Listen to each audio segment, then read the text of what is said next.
बच्चों, इस water tap से पानी नीचे की तरफ आ रहा है। लगातार यहाँ से जल की बूंदें नीचे की तरफ आ रही हैं। हमको पता लगाना है कि किसी समय जब पहली ड्रॉप ग्राउंड को टच कर रही है, उस टाइम पर तीसरी ड्रॉप वाटर टैप को छोड़ रही है, तब सेकेंड ड्रॉप ग्राउंड से कितनी हाइट पर होगी। एक बार जरा देखते हैं पूरा question. Water drops falls at regular intervals from a tap which is 20 meter above the ground. The third drop leaves the tap at the instant when first drop touches the ground. How far above the ground is the second drop at this instant? Question तो आप लोग समझ ही गए होंगे कि पहली जो drop है वो तब ग्राउंड को टच करती है जिस टाइम पर थर्ड ड्रॉप इससे बाहर निकल रही है। या यूं समझो कि तीसरी ड्रॉप वाटर टैप से तब निकलती है, इसको तब छोड़ती है जब पहली ड्रॉप ग्राउंड को टच कर रही है। और इस टैप की ग्राउंड से हाइट है 20 मीटर। हमको पता लगाना है कि सेकेंड ड्रॉप की ग्राउंड से हाइट उस इंस्टेंट पर कितनी होगी। सॉल्व कैसे करें? देखिए, बहुत सीधी सी बात है।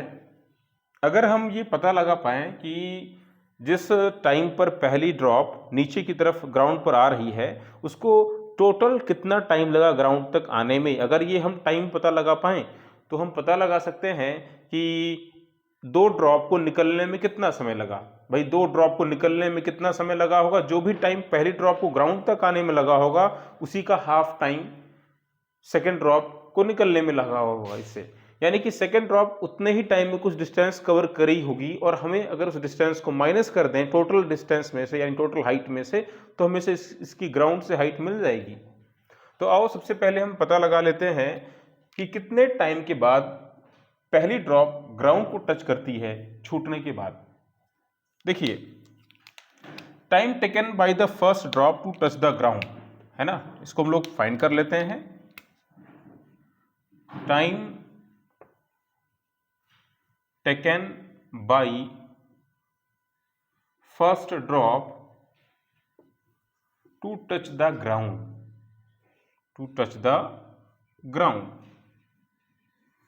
कैसे फाइंड करें उस टाइम को? मान लो वो टाइम t है, तो हम कैसे फाइंड करें? भाई, पहली ड्रॉप छूट रही है 20 मीटर की हाइट से, उसको ग्राउंड तक आने में कितना टाइम लगेगा आप सबको पता होना चाहिए। अगर किसी बॉडी को हम फ्री फॉल करें, भाई यहाँ पर वाटर टैप फ्री फॉल हो रही है जो ड्रॉप से, यहाँ से टैप से, तो अगर कोई बॉडी h हाइट से फ्री फॉल करे तो उसे ग्राउंड तक आने में टाइम लगता है √2h/g। फ्री फॉल मोशन के लिए आप जानते हैं चीज को, h = ½ gt², तो वहीं से हमको मिल जाता है टाइम। जितने टाइम ये नीचे की तरफ आएगी ग्राउंड पर, वो टाइम क्या होगा? √2h/g। h क्या है? टोटल हाइट है। तो आप पता लगा लेते हैं कि यहाँ पर कितना टाइम लगा, तो 2 × 20/g, g की वैल्यू कितनी है? 10। यानी हम कह सकते हैं कि √4 का मतलब क्या हो जाएगा? 2 सेकेंड। 2 सेकेंड में पहली ड्रॉप ग्राउंड पर आ गई है। तो भाई 2 सेकेंड में 2 ड्रॉप बाहर निकल चुकी हैं, है कि नहीं? तो यानी कि हम कह सकते हैं कि हर एक जो वाटर ड्रॉप है वो एक सेकेंड के गैप पर निकल रही है।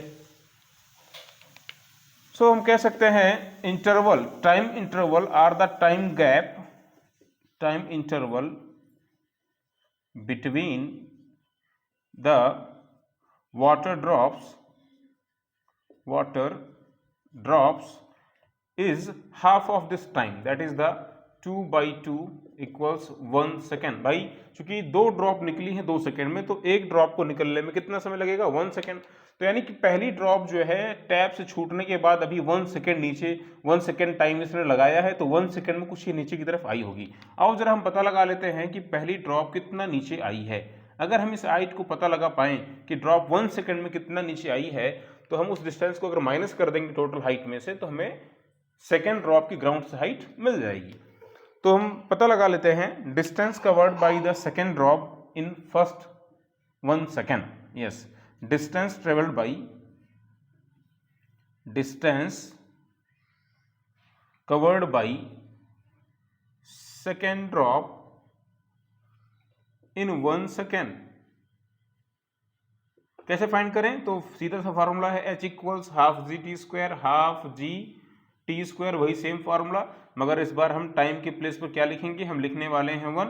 यानी हम कह सकते हैं कि ये g/2 का मतलब 10/2 मतलब कह सकते हैं ये 5 मीटर डिस्टेंस नीचे की तरफ कवर कर चुकी होगी। सेकेंड ड्रॉप 5 मीटर नीचे आ चुकी होगी 1 सेकेंड पर, जिस टाइम पर पहली ड्रॉप ग्राउंड को टच कर रही है। तो जो सेकेंड ड्रॉप है इसकी ग्राउंड से हाइट कितनी होगी भाई, ग्राउंड से जो इसकी हाइट होगी वो हाइट कितनी होगी, टोटल हाइट में से हमें माइनस करना पड़ेगा इस हाइट को, यानी कि 5 को माइनस करना पड़ेगा, हमें आंसर क्या मिलेगा 15 मीटर। तो कह सकते हैं height of the second drop from the ground, we can say height of second drop from ground will be 20 minus 5।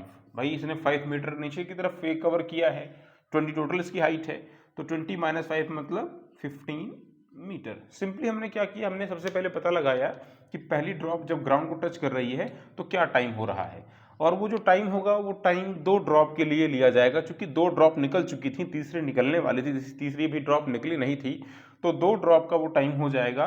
तो इसलिए एक ड्रॉप का टाइम क्या होगा, उसी का हाफ टाइम हम ले लेंगे, और उस हाफ टाइम मतलब जो भी आ रहा है 1 सेकेंड में, सेकेंड ड्रॉप ने जो डिस्टेंस कवर करी है उसको हमने फाइंड कर लिया 5 मीटर, और इस हमने 5 मीटर को टोटल हाइट में से माइनस कर दिया, तो हमें फाइनली सेकेंड ड्रॉप की ग्राउंड से हाइट मिल गई। Thank you.